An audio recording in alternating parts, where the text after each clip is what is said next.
अस्सलाम वालेकुम students, class 6 science unit number 10 forms of energy. इसकी ऑलरेडी आपने वीडियो देखी हुई है जिसमें हमने क्वेश्चन आंसर किए थे। अब हम इसके लॉन्ग क्वेश्चन करेंगे। तो सबसे फर्स्ट जो है क्वेश्चन नंबर 1 है, explain the law of conservation of energy with the help of an example. अब हम पढ़ेंगे law of conservation of energy के बारे में। लॉ कहते हैं कानून को। ऐसे कानून के बारे में हम पढ़ेंगे जो हमें बताएगा कि एनर्जी का किस तरह से बका होता है।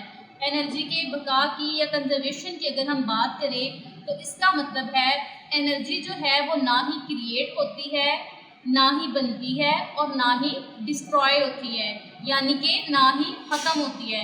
बल्कि होता क्या है कि एनर्जी जो है वो अपनी हालत या अपनी शक्ल को तब्दील करती है या फिर ट्रांसफ़र करती है।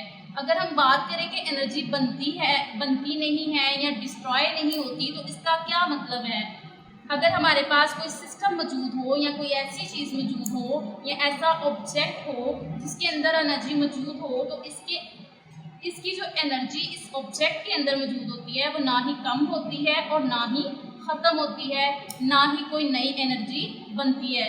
बल्कि होता क्या है कि वो जो एनर्जी इस ऑब्जेक्ट के अंदर मौजूद होती है वो अपनी शक्ल या अपनी हालत को तब्दील करती है। यहाँ इस कानून को समझने के लिए मैं आपको एक डायग्राम दिखा रही हूँ। ये आपको एक डायग्राम जो है वो नज़र आ रही है। इसमें आप देख सकते हैं कि ये क्या है। ये एक पेंडुलम है। ये सारा जो है ये एक पेंडुलम है। अब ये जो पेंडुलम आपको नज़र आ रहा है ये क्या होता है कि एक बॉल होता है। ये जो है ये एक बॉल है जिसे हम बॉब भी कहते हैं। ये हैंग हुई होती है एक धागे के ज़रिए, यानी कि एक स्ट्रिंग के ज़रिए। इस स्विंग के ज़रिए या फिर धागे के ज़रिए जो बॉल अटैच हुई होती है वो इस स्विंग की मदद से बैक एंड फोर्थ यानी कि आगे पीछे मूव करती है। यानी कि ये जो बॉल है ये इस धागे के ज़रिए इसके साथ अटैच हुई है और ये बैक एंड फोर्थ यूं आगे और पीछे मूव करती है। ठीक है, अब आगे पीछे किस तरह से मूव करती है कि अगर यहाँ पर बॉल मौजूद हो तो इस डायरेक्शन में भी यानी कि इस डायरेक्शन में भी मूव कर सकती है और इस डायरेक्शन में भी मूव कर सकती है। इसलिए हमने यहाँ डायरेक्शन या सिंक को बताने के लिए क्या लगाए हैं, ये एरो लगाए हुए हैं। अब होता क्या है कि जब ये पेंडुलम जो है इसके अंदर जो एनर्जी मौजूद होती है, क्योंकि पेंडुलम क्या है, ये एक ऑब्जेक्ट है। ये क्या है, ये एक ऑब्जेक्ट है और ये ऑब्जेक्ट जो है जब ये मूव करता है तो इसके मुख्तलिफ पॉइंट्स बनते हैं। ठीक है, जब ये मूव करता है ये पॉइंट और ये इसके मुख्तलिफ पॉइंट बनते हैं। यहाँ जो पॉइंट है ये लोएस्ट पॉइंट है। यहाँ इसको ये जो है ये इसका लोएस्ट पॉइंट है। यहाँ इसको शो करने के लिए मैंने इसका नाम रख दिया O। जब ये इस डायरेक्शन में मूव करता है यानी कि ये इस डायरेक्शन में मूव करता है तो ये थोड़ा सा आगे की तरफ जाता है। इसे क्या कहते हैं, हाई पॉइंट। ठीक है, इसको हाईएस्ट पॉइंट कहते हैं। तो ये हाई पॉइंट जो है ये दो होते हैं, एक ये हाई पॉइंट है और एक ये हाई पॉइंट है। अब जब ये पेंडुलम जो है यहाँ पर जो मौजूद है, अब ये क्या करेगा, ये जब मूव करता है यानी कि हरकत करता है बैक एंड फोर्थ, तो होता क्या है कि जब ये मूव करेगा तो इस टाइम इसके अंदर एक एनर्जी मौजूद होती है जिसे कहा जाता है काइनेटिक एनर्जी। यानी कि ये वाला जो पॉइंट है जो आपको नज़र आ रहा है ये क्या है, यहाँ पे ये काइनेटिक एनर्जी है। तो यहाँ पे यानी कि पॉइंट 2 पे काइनेटिक एनर्जी जो है वो सबसे ज़्यादा है, हाईएस्ट एनर्जी है। ठीक है,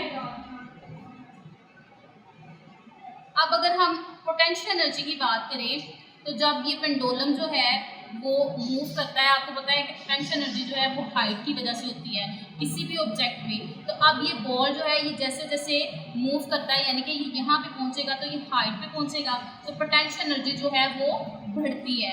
और काइनेटिक एनर्जी जो होती है वो आहिस्ता आहिस्ता से कम होती है, क्योंकि काइनेटिक एनर्जी जो थी वो यहाँ पे सबसे ज़्यादा थी।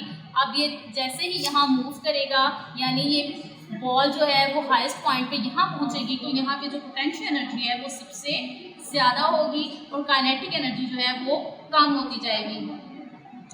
अब जब बॉल हाई पॉइंट पे जाती है तो पोटेंशियल एनर्जी सबसे ज़्यादा होती है और काइनेटिक एनर्जी वहाँ पे ज़ीरो हो जाएगी। यहाँ पे देखें पोटेंशियल एनर्जी जो है वो मैक्सिमम है और काइनेटिक एनर्जी क्या है, वो ज़ीरो है। अब ये बॉल जो है यहाँ से जब ये दोबारा अगेन नीचे की तरफ आती है तो क्या होगा, आहिस्ता आहिस्ता ये जो पोटेंशियल एनर्जी थी यानी पे जो हाइट पे थी तो वो क्या होगी, वो कम होती जाएगी, यानी कि वो डिक्रीज हो जाएगी। और काइनेटिक एनर्जी यहाँ पे आने के बाद क्या होगी, वो बढ़ती जाएगी, इंक्रीज होती जाएगी। इसका मतलब क्या है कि जब back and fourth pendulum move करता है तो इसके अंदर जो एनर्जी होती है वो तब्दील हो रही होती है। किस तरह तब्दील होती है, जो एनर्जी जो कभी काइनेटिक एनर्जी में तब्दील हो रही होती है और कभी पोटेंशियल एनर्जी में तब्दील हो रही होती है। और इससे आपको पता चलता है कि एनर्जी जो है, एनर्जी मुख्तलिफ शक्ल इख्तियार करती है, लेकिन एनर्जी की जो मिकदार है वो हमेशा बरकरार रहती है, यानी कि वो कांस्टेंट रहती है। ठीक है, तो ये था हमारा law of conservation of energy. अच्छा student, question number next long question जो है वो ये है, how are renewable energy sources beneficial, what advantages do they have और नॉन रिन्यूएबल रिसोर्सेज। इसका आपका ये जो सिलेबस आपके पास है यहाँ पे ये क्वेश्चन लिखा हुआ है और ये इसका आंसर लिखा हुआ है। जितने भी मैंने आपके सामने क्वेश्चन पढ़े हैं वो सारे आपके सिलेबस में उनके आंसर मौजूद हैं। ठीक है, अब रिन्यूएबल एनर्जी रिसोर्सेज क्या होती हैं, सबसे पहले हम ये जानेंगे रिन्यूएबल और नॉन रिन्यूएबल के बारे में, यानी कि एनर्जी की ताकत के ऐसे ज़राए के बारे में जो क्या है, रिन्यूएबल हैं और नॉन रिन्यूएबल है। अब सबसे पहले हम दोनों टर्मिनोलॉजीज को या जो हमने वर्ड इस्तेमाल किए हैं हम उनके बारे में देखेंगे। सबसे पहले अगर हम बात करें रिन्यूएबल की, तो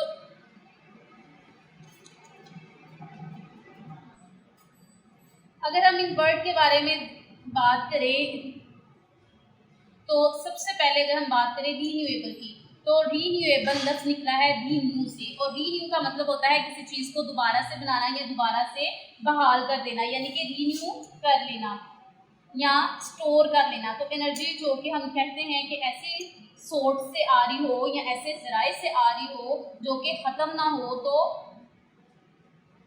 यानी कि ख़त्म ना हो, रन आउट का मतलब होता है जो कि ख़त्म ना हो, या फिर हम बात करें बहाल हो सके या फिर स्टोर हो सके, तो